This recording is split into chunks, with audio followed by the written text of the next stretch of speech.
And ladies and gentlemen, if you'll please help me and welcome back to the stage, Corinne Pinter.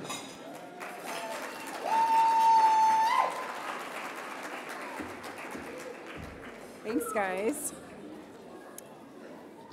So one of our friends who has been on this journey is Alpha Omicron Pi, a women's fraternity known for their dedication in philanthropy and service. AOPI is a long-standing and dedicated supporter of the JA community and programs. So on your, the kids have placemats on the tables today that were supported by AOPI. And for past attendees, y'all know Rosie. And for new attendees, kids, you guys are going to get these tomorrow for Panda Clinic. So AOPI are known as the Panda People. Joining us today is Mariellen Sasseen. She is Director of Strategic Partnerships / editor for Alpha Omicron Pi. She is in her 28th year as an AOPI professional staff member, having served as editor of their magazine for most of those years and as a liaison for AOPI to the Arthritis Foundation for the last 8+ years. Prior to joining staff, she held numerous collegiate and volunteer roles with AOPI, so she appreciates the value of a volunteer-driven organization. Mariellen joined AOPI and graduated from the University of Alabama. We are truly grateful for Alpha Omicron Pi and welcome Mariellen to the stage to share a few words.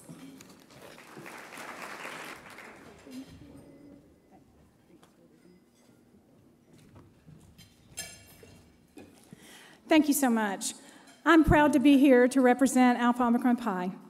For those unfamiliar with us, we are a women's fraternity with 134 currently installed collegiate chapters and 142 active alumni chapters all across the United States and Canada.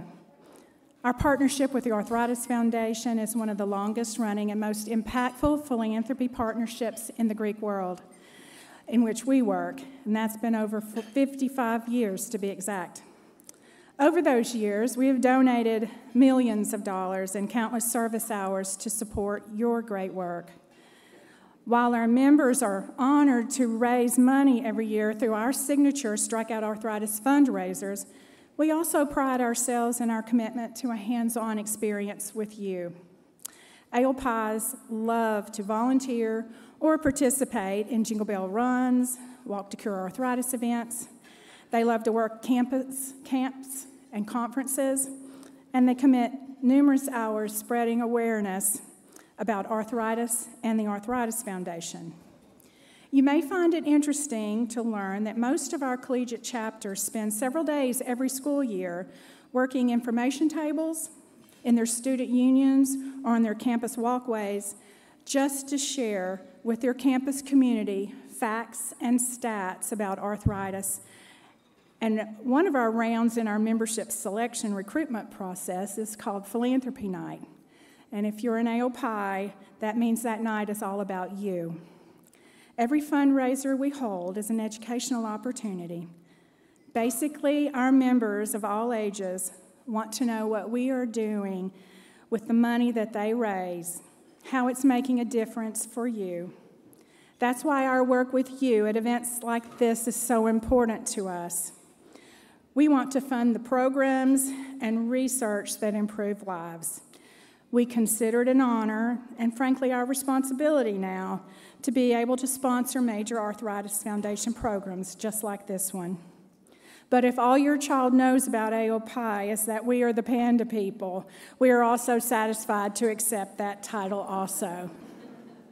So in closing, I've had the opportunity, I've been asked to introduce a new video that our chapters will be using this year during our recruitment events as well as our fundraising events. It was created by our wonderful communications team in collaboration with some of the members of the arthritis marketing team. And I think you might recognize a familiar face. So enjoy.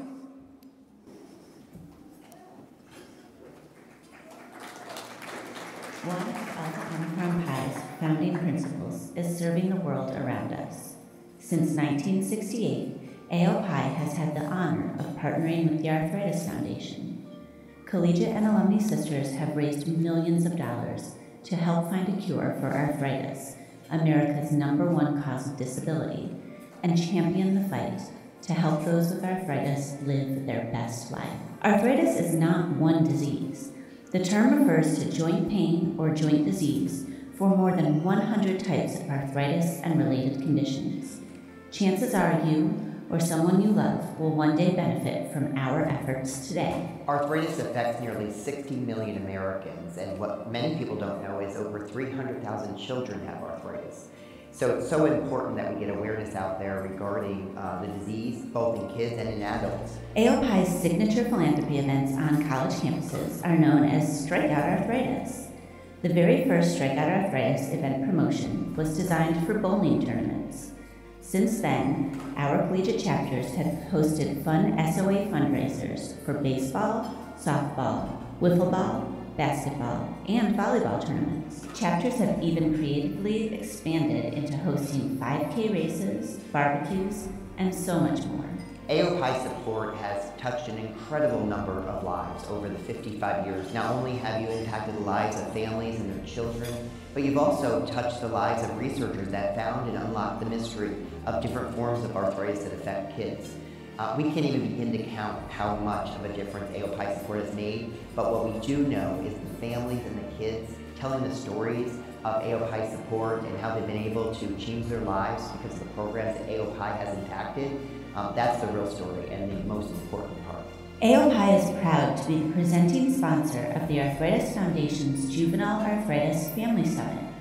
This beloved annual conference also features the AOPI Panda Bear Clinic, where every child and teen attending receives an AOPI Panda Bear. This clinic is a hands-on opportunity for kids to interact with their panda and common medical equipment to learn firsthand what doctors, nurses, and rheumatologists do as part of their care. Thousands of bears have been distributed to JA kids since the launch of this program. Thanks to this long-time beloved tradition, AOPI is affectionately known in the arthritis community as the Panda People.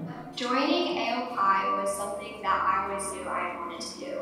I was diagnosed at 13, and when I was 14, I went to the Juvenile Arthritis Conference, and I saw some sisters there, and they were just having so much fun with everyone, taking pictures, and I got a panda at that conference. So every conference I've been to, I've gotten a panda, or every arthritis camp I've been to, I've gotten a panda, so I just have this collection of pandas. And once I knew that it was something that AOPI did, it just made me feel really good because it was something that they personally wanted to help kids have. Knowing that there was an organization and a sorority of women who wanted to have this same fight for finding a cure for arthritis that I did was key for me. While all chapters support AOPI's international philanthropy, our local chapters are also encouraged to support philanthropic opportunities in their communities, continuing to serve the world around us. As a father of 2 recent college graduates and 1 son just about to enter college, I can't thank AOPI and its members for the difference you are making on college campuses around this country. Your increasing awareness of juvenile arthritis and your partnership with the Arthritis Foundation to help kids not feel so alone is leaving an impact on them for the rest of their lives. I think spreading awareness, not just for arthritis, but juvenile arthritis, is very important because arthritis is such a big factor in everyone's life. Everyone knows that it's a grandparent's disease typically, so to have the awareness that kids get arthritis too is very big because kids do get arthritis and babies get arthritis. And spread awareness, it's getting more people knowledge about it so that we can have more rheumatologists, more pediatric rheumatologists, or even more treatment options, and better yet, even a cure. Thank you, AOPI, for my power pack. Thank you, AOPI. Thank you, AOPI. Thank you, AOPI.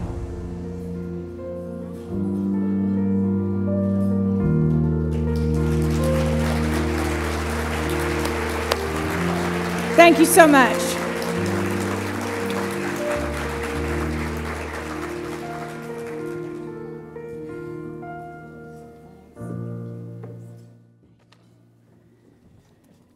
Mariellen. Again, thank you, AOPI.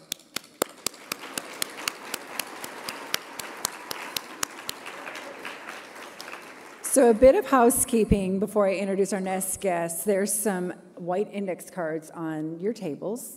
Those are going to be used to write down any questions you have for our speakers. And Steve Taylor will be up here with the Q&A.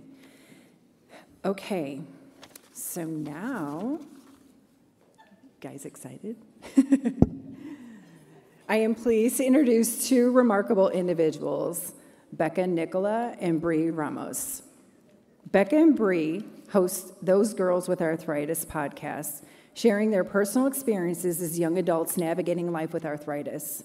Their podcast creates an empowering space for the chronic illness community, offering relatable stories and support. Beka's journey began with a diagnosis of juvenile rheumatoid arthritis at the age of 9. Through her involvement with Alpha Omicron Pi, whose philanthropy coincides with the Arthritis Foundation, she discovered the power of sharing her story. Beka's passion led her to volunteer for the Tampa Bay Arthritis Foundation's Jingle Bell Run, where she played various roles and made a significant impact. Beka's 2-decade journey has been filled with growth and determination. She remains committed to raising awareness for the Arthritis Foundation and inspiring others through her experiences. Bri, diagnosed with mixed connective tissue disease at 13, found support through the Arthritis Foundation's Camp JRA and became a counselor, making a difference in the lives of others. In the Tampa Bay area, Bri continues her advocacy as an event chair for the Jingle Bell Run and a valued board member. She also launched her platform, That Girl with Arthritis, offering resources and support for those facing juvenile arthritis and chronic illness. Fate brought Beka and Bri together. Both diagnosed with chronic illnesses at a young age, they formed a deep bond and decided to embark on a podcasting adventure. Together, they created Those Girls With Arthritis. Let's give a warm welcome to our guest speakers, Beka and Nicola and Bri Ramos.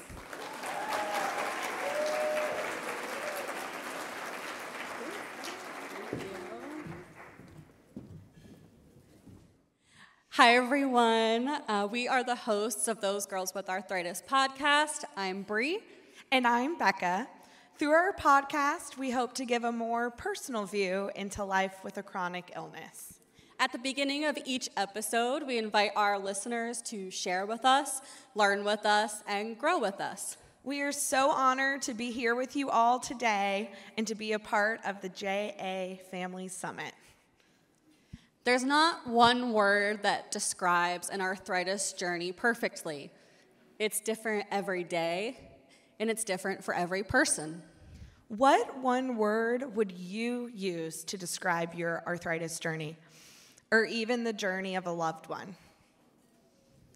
Alone. It was just a week after my 13th birthday when we headed across state lines to the Children's Hospital of Philadelphia for my first ever rheumatology appointment. My sisters stayed in the waiting room with coloring books and goldfish, while I went with my parents to meet my first ever rheumatologist. I remember them poking on every joint, like they do, asking if it hurt, replying yes to most of them, hearing my mom's sniffles in the corner, seeing the doctor's assistant take notes of everything I was telling them. We were all so unaware of just how much pain I was in. And I say this because even I was surprised that it wasn't supposed to hurt. That appointment lasted 4 hours, but we left with a diagnosis. Mixed connective tissue disease, they called it. They told me it was an overlap of juvenile rheumatoid arthritis, lupus, and scleroderma. I had heard some of these words before. I knew a family member had lupus, and I thought old people got arthritis in their hands. But what did this mean for me? I didn't know anyone my age with a chronic illness, and now I'm being sent home with a box of syringes and 3 medications to start right away. I couldn't help but think, was I going to die? How am I this sick? They must be wrong about something. I went back to school, and now that I realized the pain and fatigue that I was feeling wasn't in fact normal, I felt more out of place and alone than ever.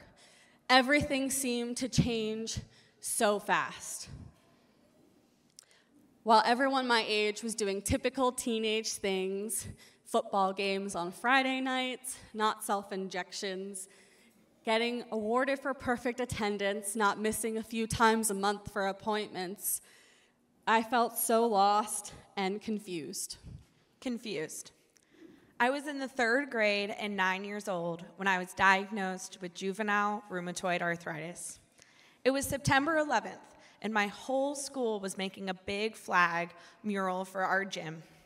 I was working with my classmates to trace each other's hands, and I remember my teacher walking around the room to lend a helping hand. When she got to my group, she came over to me and tried to push my hand flat, and I remember wincing back in pain. I'll never forget that look on her face and just feeling so confused as her facial expression changed from helpful to concerned. The term arthritis was completely new to me. I never heard it before. I don't remember too much about all the doctor's appointments at that age, but what I do remember is the waiting. Waiting for our doctor appointment to start, playing hangman and dots with Dad, while my mom read pamphlets and booklets. I would grow to learn that it would mean that I was different. I was different from my sisters. I was different from my classmates. I was different from, well, it seemed like everyone. I just couldn't help but ask, why me? Why was I diagnosed with rheumatoid arthritis? I struggled for many years with this confusion. Growing up, I let my parents handle everything about my arthritis. They told people I was diagnosed so I didn't have to talk about it. They were the ones asking questions at my doctor's appointment because I just wasn't very engaged. I just simply was going through the motions. But as I got older, I slowly started to learn that I needed to be my own advocate.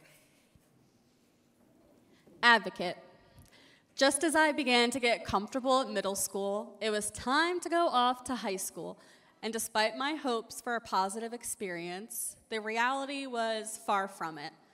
Early on, my school denied me simple accommodations that I thought would help me succeed, like a laptop to take notes.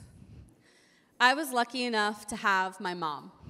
My mom served as my advocate when I couldn't, and it's because of her that I made it through those 4 years. When we ran into trouble with my school, my mom sought guidance from my doctors and the Arthritis Foundation, and they did a lot to help us, guide us along the way, until they ended up referring us to the New Jersey State of Disability Office. This office was very helpful. They sent an attorney to my accommodations meeting to help us really fight for what I needed and deserved. I spent the rest of my time in high school feeling out of place. Even though I had these accommodations set up, not everyone was always willing to follow them. So I did my best to explain myself, but oftentimes fell short.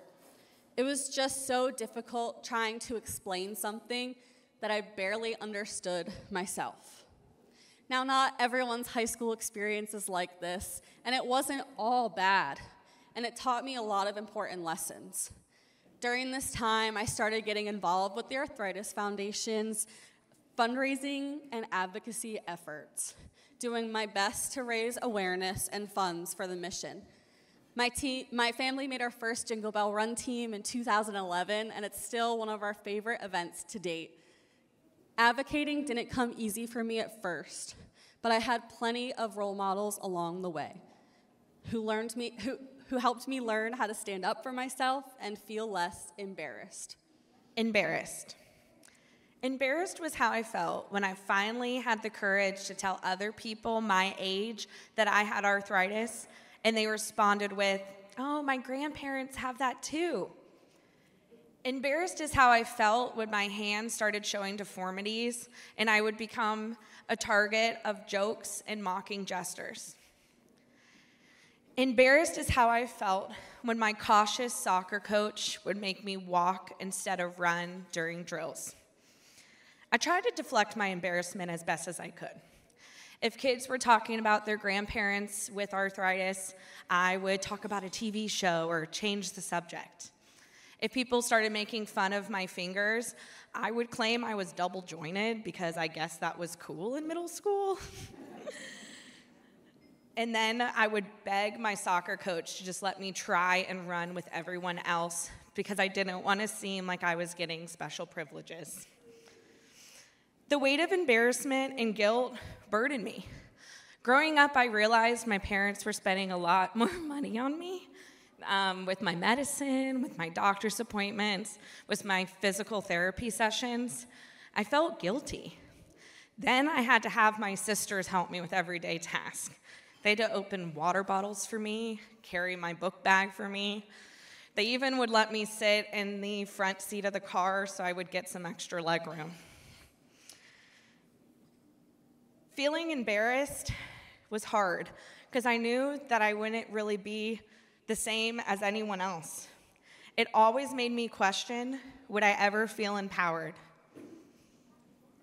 Empowered. The biggest bright spot for me came when I first attended Camp JRA in Millville, Pennsylvania. It's one of the Arthritis Foundation's summer camps. Now, I had never been to camp before. I'm not the outdoorsy type, and I had big doubts that an arthritis camp could be fun. Well, I went for the first time a year after my diagnosis, and a year after that, and the year after that, and I just kept going. The camp and the people there literally changed my life. And if you have attended one of those camps or been to Family Summit before, or you probably feel it just after today, there's nothing like being in a space with people who just get it, where you don't have to explain yourself, where you don't feel like an outcast, where you just can be 100% you. I literally thought Camp JRA was magic. It might be. The counselors at camp made me realize that my life wasn't over because of my diagnosis. So my senior year of high school, I took a leap, applied to the University of Tampa, which was 1,000 miles away from home, got my bachelor's degree in marketing. I'm still living in Tampa today and involved with the Arthritis Foundation in Tampa. All this to say that a girl who once believed her life was over because of her arthritis has since gone on to be courageous. Courageous. I never wanted to go to arthritis camp. Didn't want to go to arthritis conference either. I did not have the courage to face my arthritis, to talk about it with other people, to share my emotions. I was simply content pretending nothing was wrong. One thing that I couldn't ignore, though, was that my arthritis was rapidly progressing. I had to start some aggressive treatments. The first one was a biologic that I had to give as a shot. I remember going with my mom to the school nurse and practicing on an orange over and over and over again. It was scary, but every time I practiced, I felt more brave. When it was finally time to give myself the shot, man, I was scared. Was I going to remember all the steps? Was I going to hold my hand steady enough? But every week, I got stronger and stronger. I could tell I was feeling better. I was moving better. I was feeling less tired. A few years later, I ended up doing infusions. I thought infusions were going to be a breeze. I mean, instead of weekly shots, I only had to go once a month. Sign me up. I was already going every couple months for my blood work. How different could infusions be? When I showed up for my first infusion, I was not hydrated enough and not prepared. As I was waiting for the nurse to administer the IV, I was looking around the room and seeing everyone with laptops and books and blankets, and I showed up empty-handed. The next time I came to the infusion center, I was prepared. I brought my comfiest blanket, I downloaded all my favorite shows on Netflix, and I made sure to drink a lot of water. My nurse even ended up surprising me with my favorite snack. To this day, I have very low moments with my arthritis where I feel scared and anxious, but then I have high moments when I feel brave and courageous. Throughout my life, I think I'll always struggle with this acceptance. Acceptance. The road to acceptance is long, windy, and, well, it actually never ends. I wish I could stand here and say, these are the steps to acceptance. But it's just not how this works. We all know life with arthritis is a roller coaster. And while it's hard for us warriors to accept what we're dealing with, it's just as hard for us to turn to others and expect the same thing. But when someone does, it can alter your whole life. When I first met my husband, I didn't know how I was going to tell him about my disease. You couldn't see it, and I was in a low symptom era of life. So I did what I always do, and I used the Arthritis Foundation as a conversation starter. I told him about camp, all the amazing people I had met there, and then was like, oh yeah, there's a reason I volunteer there. It's because I have arthritis too. Fast forward 5 years, his acceptance and supportiveness from that moment on is truly one of the things that made me believe that I could actually make a difference in the lives of other arthritis warriors. I wanted to share my story, and because of my history with camp, I craved this connection with other warriors. So in the first week of 2020, I started an Instagram account, That Girl with Arthritis. The mission, share real life with arthritis, not just the good stuff. Since then, it has clearly evolved and grown so much, and it's something I'm so proud of, but I could have never done it had I not felt supported. Supported. I went to college out of state, and I was so excited because that would mean no one from my hometown was going, so no one would know I had arthritis.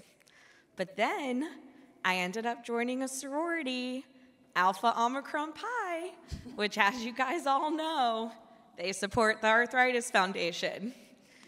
I remember all the girls in the sorority knew about arthritis because they volunteered, they shared statistics about kids getting arthritis too, but they didn't actually personally know someone until I joined the sorority. So that led to a lot of questions. But it was nice because I was able to have the opportunity to open up to my sorority sisters on my terms and share with what I felt comfortable with. During college, I ended up having hand surgery on one of my hands to help with the function, and my sorority sisters were there for my everyday tasks. They brushed my hair for me, they carried my books to class, they helped me with everything.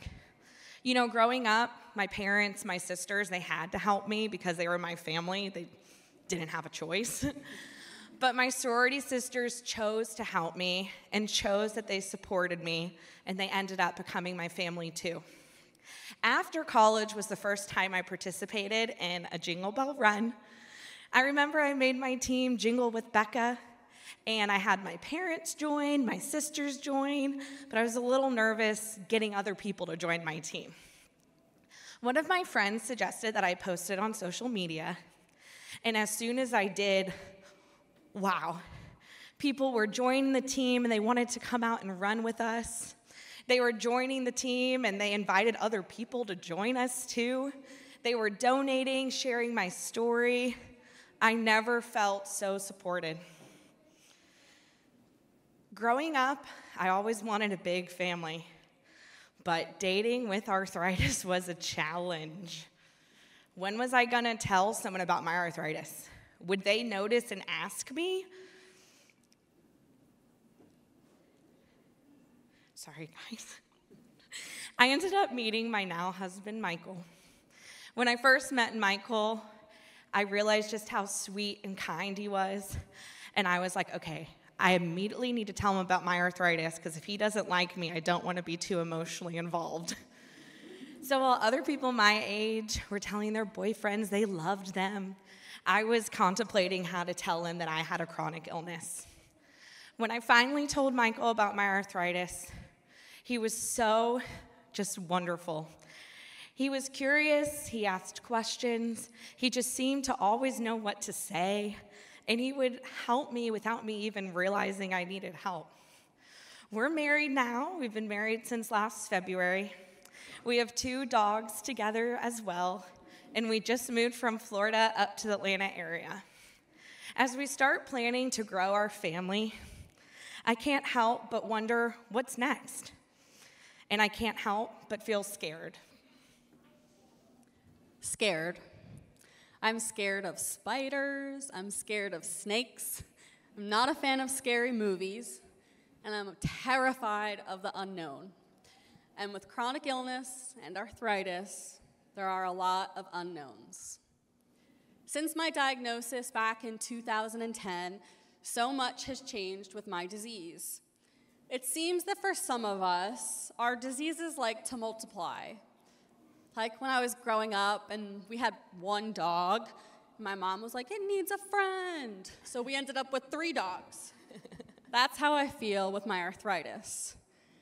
2020 was one of the first times I experienced this on my own, and it was scary. I was living far away from my family. My husband and I just got engaged. It was in the height of the pandemic, and I started having pain while breathing. And I didn't know what was going on. My rheumatologist referred me to a pulmonologist, another doctor. Woohoo! We found out that I had pleural effusion, which is a buildup of fluid between the layers of tissue that lined my lungs. I ended up having a procedure to drain it out, but I didn't ever think that my arthritis would go that far. There have been other scary scenarios since then that have honestly made me question how I'm going to make it through this life with arthritis. But once I'm over the peak of a flare, once I'm grounded in the support of my community, I begin to feel hopeful again. Hopeful. Looking back on the last 20 years since being diagnosed at age 9, afraid to share my story, to being on this stage with you all at the age of 30, I cannot help but smile. As I'm sure you all know, and as you've heard from us, living with rheumatoid arthritis can be an emotional roller coaster. But I'm also proud of myself. I went from never talking about my diagnosis with anyone to being a co-host of a podcast where I share my everyday life with others. I feel hopeful as I hear the progression of research and medicine that even though there's no cure now, I know one day there will be a cure. I can't help but feel inspired. Inspired. I feel inspired when I'm supported by my community. Starting the podcast, I'm not gonna lie, I had a lot of doubts that people would care to listen to Beka and I share our story. But with every episode we record and every message we receive, I know it's worth it.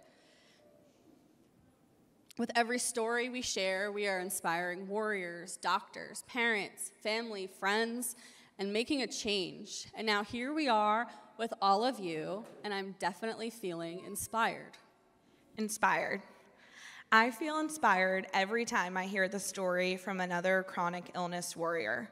On our podcast, we have a series called Warrior Wednesdays, where we invite others to come on the podcast and share their story. All the stories are different. All of them are unique. But every time I talk to someone, I always just feel inspired. How do you feel inspired? Alone. Confused. Advocate. Embarrassed. Empowered. Courageous. Acceptance. Supported. Scared.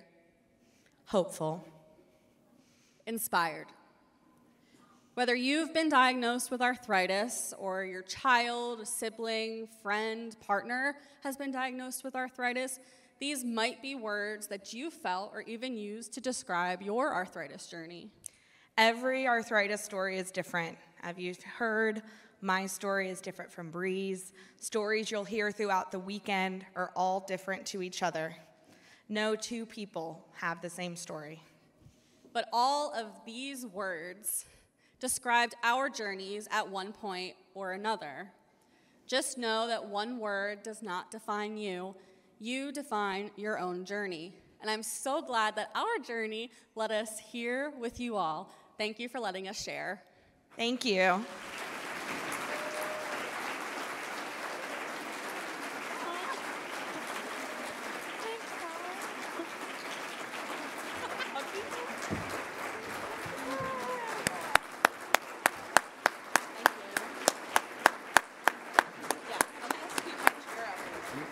You might want to move them. Well, thank you, Bri and Beka. Not only is your presentation style is amazing, but your stories are amazing as well. So I know if anyone has any questions, there's white cards on your table. Hold them up. We have runners who can run around and pick them up from you. But truly appreciate your willingness to share the story, your stories, and really go so in depth at looking at your story, which I truly appreciate. I'll just start with a few questions to start with. What would you say to someone hesitant? I know you hinted at it, but what would you specifically say to someone hesitant about getting involved or sharing their story as a young adult or, teenager, et cetera? I think for me, growing up, it was so hard for me to share because I didn't quite understood what it meant. I was only 9 when I was diagnosed. So as I got older, once I started talking about it more, I became more comfortable. And I feel like the more you're able to talk it out, the more you'll ultimately be able to share your story. Something I always go back to as well is I know when I share my story, it's not just helping me, it's helping everybody in this room, because the next person if I'm sharing my story with a random person on the street, the next person they talk to who says, I have rheumatoid arthritis, they're at least familiar with it because I gave them some sort of background. So I think of everyone else, it's helping too. I think part of your story is also inspirational in regards to you've been able, at the time of diagnosis, you might not have been able to think of this, but you've been able to follow your dreams, go to college or get married, things that you probably thought at times as teenage girls may or may not happen, depending on where you were in your diagnosis. Looking back, what would you say to someone sitting in your shoes at 13, worrying about that in the future? Maybe not to worry so much, maybe just let it play out. Like, what did you learn from that journey now that you're where you are now? I'm kind of giggling while you're asking me that because we had our moms on the podcast recently, and they both were like, yeah, we never thought you'd find anyone to love you. Oh my gosh, my mom was like, yeah, I thought you were going to be living with me forever. We were like, Mom, way to just be blunt and tell us this. But it's hard because at the time, I know I mentioned it in my speech, dating is challenging because you don't know when to tell them, you don't know how someone will feel. I remember before I met my husband, I told someone that I had arthritis, and he was like, I'm sorry, this relationship's just not for me. I just don't want to deal with it. And at the time, I was like, that's so rude. How dare you? But looking back, I'm like, I don't want someone with me that's not going to support me and love me for who I am. Mm-hmm. And that's right. Yeah. And looking back, it's so much easier to give advice to younger me. In that moment, that's the only thing I can focus on is this is the end of the world. Oh my God. But looking back now, I'm like, oh, I don't even remember that guy's name. Who was that? Mm-hmm. So, I said it a little bit during when we were talking, but I had an aha moment. And I remember when it happened that it was a young adult with rheumatoid arthritis said, your life isn't over because of your disease. You can either make the most of what you have, of this life that you've been dealt, or what I was doing was just feeling sorry for myself, which is totally fine. Feel sorry for yourself, but just know that there's another side to that as well. Yeah, I think what's so inspiring too is you didn't let the disease define who you are. You let your life define who you are. You happen to have arthritis as well, which comes to a couple questions I just got handed to me. How did you two meet in regards to how did you guys end up connecting? We have a fun story. Wait, I love telling the story. Okay, so I didn't know that, so that's perfect. I was volunteering with Arthritis Foundation down in Tampa. I was running a Jingle Bell Run table because I was trying to encourage people to sign up. And I saw someone kind of my age walk in the room. She ended up talking to me. I learned she had arthritis. And I was like, oh, she was so sweet. She was so nice. Like, someone my age has arthritis. Oh, my gosh. And I was thinking, I was like, man, I didn't get her phone number. I didn't do anything. So I get home, and she added me on LinkedIn. So for anyone who doesn't know LinkedIn, it's like more of like a business, like networking. And I was like, that's so weird. She added me on LinkedIn. Like she didn't try to like do something else. But we ended up kind of just sitting by each other at committee meetings. A lot of the committee members were a little bit older than us, so we were the only ones kind of close to age. So while everyone, was at happy hour, we were drinking our wine together and kind of bonding together. So our friendship just kind of grew from there. Yeah, at this event where I first met Beka, I went in knowing no one. It was a Arthritis Foundation event in Tampa. I was in college, about to graduate, and I was like, I need to get involved with something here. I need to meet people. I'm graduating, my friends are graduating, we're all going different places. And I've met so many people through the foundation. After I met Beka, I got in the car, called my mom. I was like, Mom, I made a friend! And it was Beka. And then, here we are. The rest is history. That's great. What progress have you seen since being diagnosed that has changed your life, but also given you hope, even what kids today are going to see over their next 10 years if they're 13 now? I mean, I went to camp really early on, and being able to connect with people, but it's just growing so much, and the Arthritis Foundation is putting such an effort onto events like this, and JA camps, and networking events, and sometimes that's all you need when you're growing up with arthritis is to talk to somebody else going through the same thing, or close to the same thing, because you just feel like nobody else gets it. In terms of science and medicine, so much has changed, but I'm not the professional to speak on that. I will share one of our good friends that we've met in Tampa. Her name's Amy, and she was talking about when she was diagnosed many years ago, the medicine routine was just take a bunch of Advil, take a bunch of pain relief. There was nothing else besides that. So I think about that, even growing up, going from shots to infusions to et cetera, having kind of a treatment plan. It's just amazing to me what was going on 40 years ago compared to now. So the question was, what do you guys do now? Full-time, do you work? Are you at home? What do you do after living through college or high school, et cetera? Yeah, so I graduated from college in 2018, and I've been working full-time since. Right now I work for a PR marketing agency as an account lead there, and I work from home, but I love my job, and I work full-time, and I've been able to make things flexible with appointments and flare days and my arthritis and all of that. So that's what I do. That's great.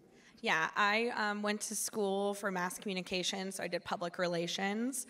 And when I graduated, I ended up in the hospitality industry, and I was working at some golf courses, doing events and things, and it was kind of wearing on me. But once I got on my own health insurance, I realized how important health insurance and benefits were. I guess it just doesn't really sink until you need it. And so I ended up, I've always loved helping people. So I actually work in the nonprofit industry with another organization.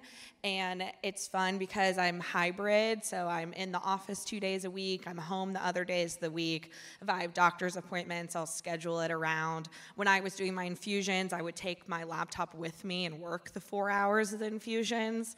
So yeah, I definitely make it work, I think. And I'll end with a fun question. What's been your favorite episode, or something that happened on an episode that's been funny, or your favorite part?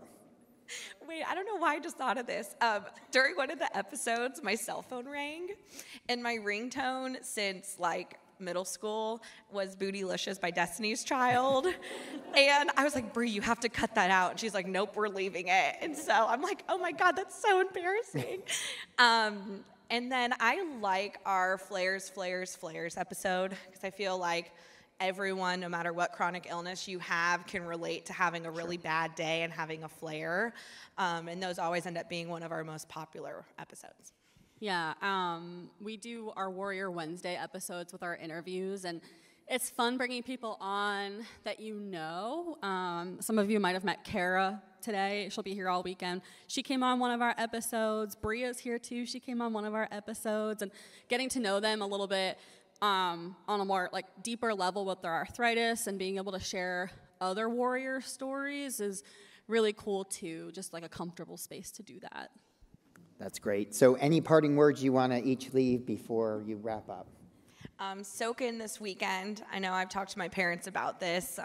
They tried to get me to go to these conferences. They tried to get me to go to camp, and I refused growing up. So definitely do the most you can. Talk, feel comfortable enough to talk to other people, meet other people, find your own community, your own support system. Yeah, lean on your community, lean on your people, and your life is far from over because of your arthritis. You just don't even know. Best message, absolutely. Can we hear it for Bri and Beka one more time?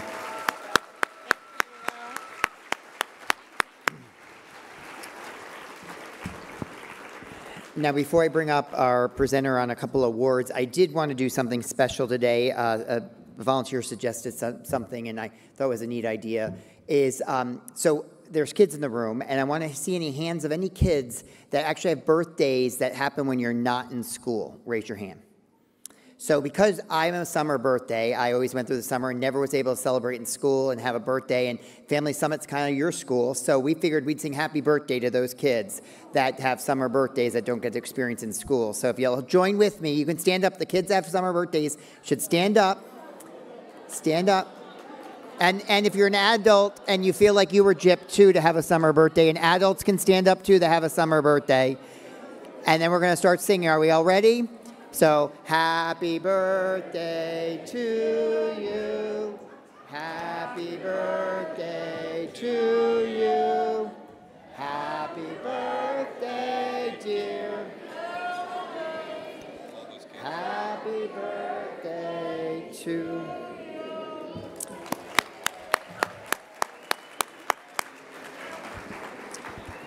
And now I feel better because I was gypped all those years as well. So thank you very much, everybody. I'm going to bring Abby up and stay up here with her to present a few awards.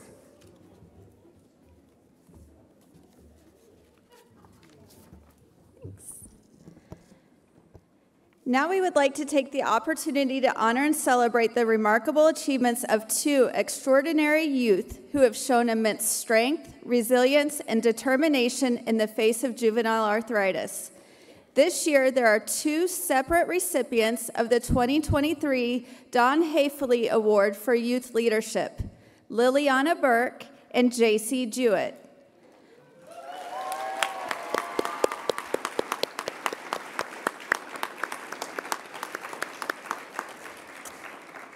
Liliana's journey has been a testament to her strength and determination.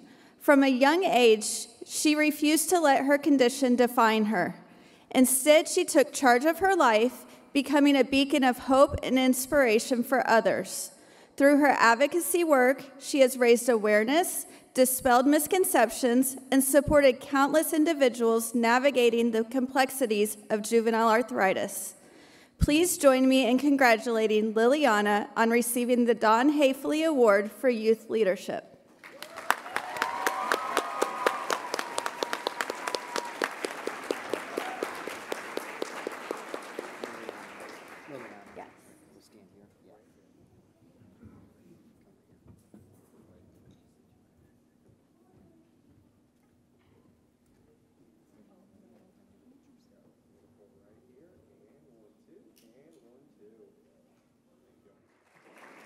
JC has shown remarkable resilience in the face of adversity.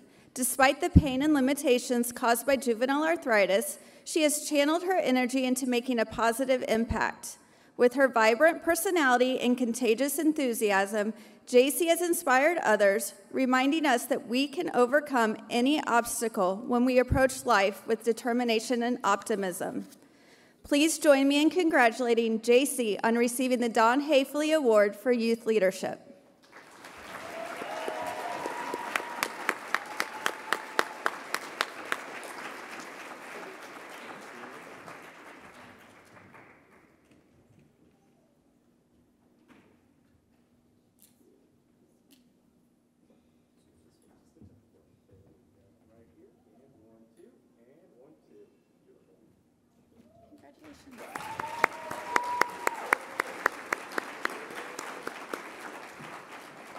Liliana and JC, your unwavering commitment to the cause, your courage to share your stories, and your passion for making a difference have left an indelible mark on our hearts.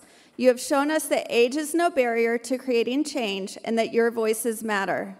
Today we honor the both of you, not only for your personal achievements, but also for the impact you have made in the lives of others. Your resilience, advocacy, and compassion have touched the lives of many and have brought us one step closer to a world where juvenile arthritis is better understood, where resources and support are readily available, and where every child can thrive despite the challenges they face. Yeah.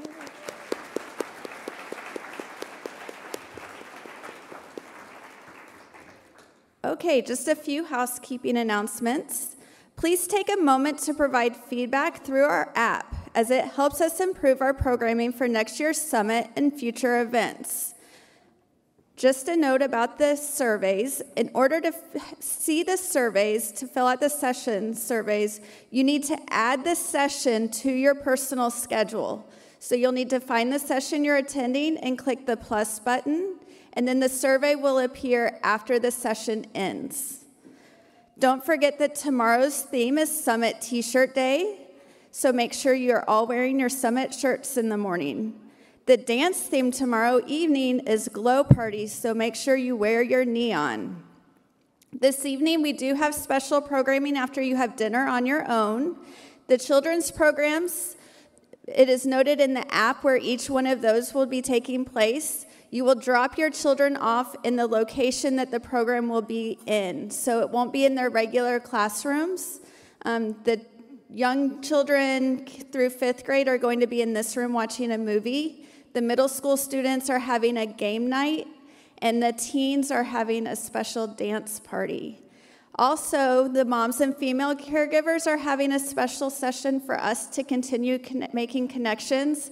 I've been told that there's going to be some chair massages available, so moms and female caregivers, you might want to make sure you're in that room tonight. Dads and male caregivers are having some sort of an event, I think. So make sure you're in those rooms for the special events this evening. Everyone have a great afternoon.